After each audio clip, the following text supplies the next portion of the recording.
పేరు పేరున ఉదయపూర్వక నమస్కారాలు. మరి అదేవిధంగా వేదిక పైన ఉన్న పెద్దలందరికీ, మరి ముఖ్యంగా మీ ప్రీతమ నాయకుడు చేపల బాబురెడ్డి గారికి నమస్కారాలు.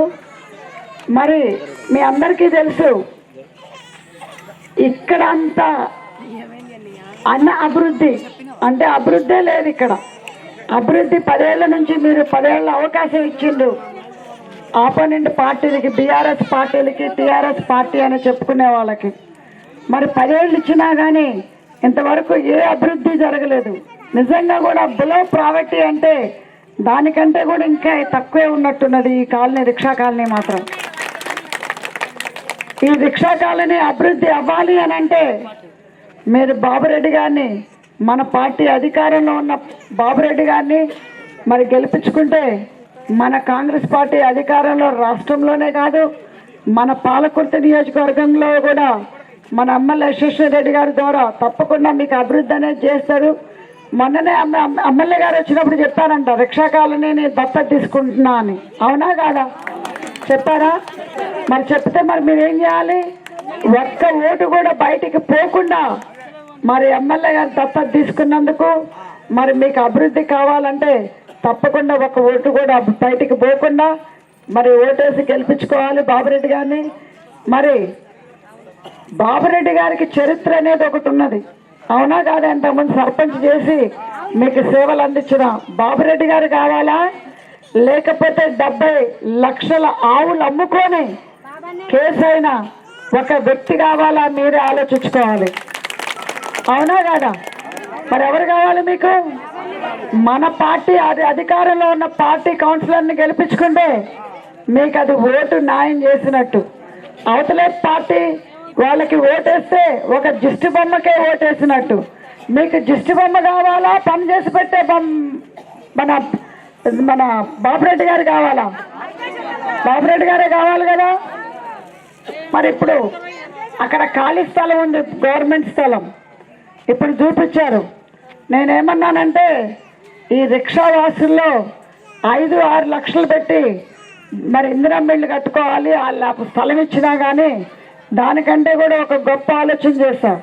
ఏంటంటే అదే స్థలంలో ఇందిరమ్మ ఇళ్ళు కాకుండా డబుల్ బెడ్రూమ్ ఇళ్ళు కట్టించే ఏర్పాటు చేస్తాం. మరి మీరు బాబురెడ్డి గారిని మాత్రం గెలిపించుకోవాలి. మరి ఇంకొకటి కూడా నేను ఇప్పుడే ఆమ్యా నాయక్ అన్నాడు, ఏం చేస్తారో మీరు అన్నీ ఇక్కడ ఇచ్చిపోవాలని. అవునా కదా?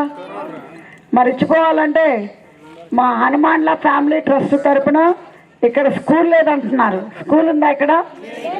ఎంత దూరంలో ఉంది స్కూలు? ఎన్ని కిలోమీటర్లు? మరి ఇక్కడ మా హనుమాన్ల ఫ్యామిలీ ట్రస్ట్ తరఫున ఒక స్కూల్ కూడా మా ఓన్ పైసలతో కట్టిస్తానని మీకు మాట ఇస్తున్నాం. మరి తప్పకుండా బాబురెడ్డి గారిని గెలిపించుకుంటారా? మరి మీ అందరికీ తెలుసు, మున్సిపాలిటీ మనదే, ఓటు మనదే, గెలుపు మనదే. అవునా కాదా? చైర్మన్ కూడా మనదే. అవునా? మరి తప్పకుండా అది అవ్వాలి అని అంటే మీరందరూ కూడా ఓటేసి, మన కౌన్సిలర్స్ మీకు ఇక్కడ ఓటు ఉండొచ్చు, ఇంకొక దగ్గర ఎక్కడైనా ఓటు ఉండే వాళ్ళందరినీ కూడా చేతి గుర్తుకి ఓటేసి మన కాంగ్రెస్ అభ్యర్థుల్ని గెలిపించుకోవాలని కోరుకుంటూ, చేతి గుర్తుకే, చేతి గుర్తుకే.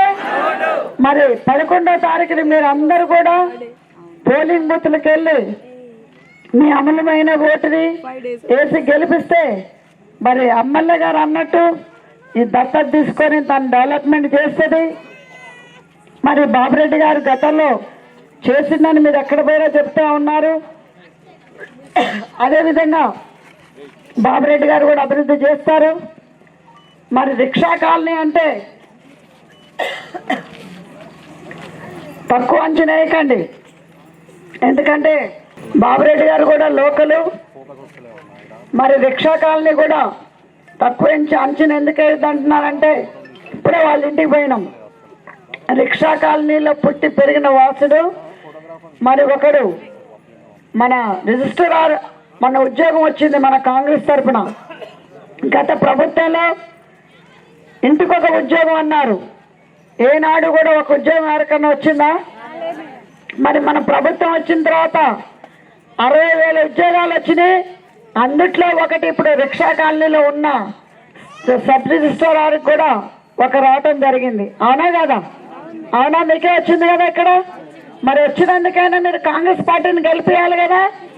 మరి మన కాంగ్రెస్ పార్టీ రాకపోతే సాధ్యం అవుతుందా మీకు ఇక్కడ ఉద్యోగం రావటం? ఈ మీ తండవాసికి సాధ్యం కాదు కదా. సో అట్లనే తప్పకుండా మీరు అందరూ కూడా గెలిపించుకోండి.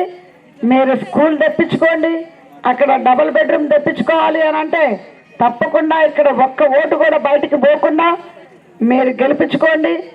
గత ప్రభుత్వంలో ఉన్నోళ్ళు 10 ఏళ్ళు రాజకీయాల్లో ఉండి మరి 10 ఏళ్ళు కౌన్సిలర్గా చేసినా కానీ డెవలప్ అవ్వలేదు కాబట్టి వాళ్ళు ఓటు అడగడానికి వస్తే తరిమి కొట్టండి ఇక్కడ నుంచి. అవునా? కొడతారా?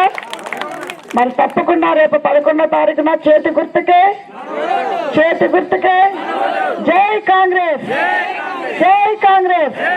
Thank you.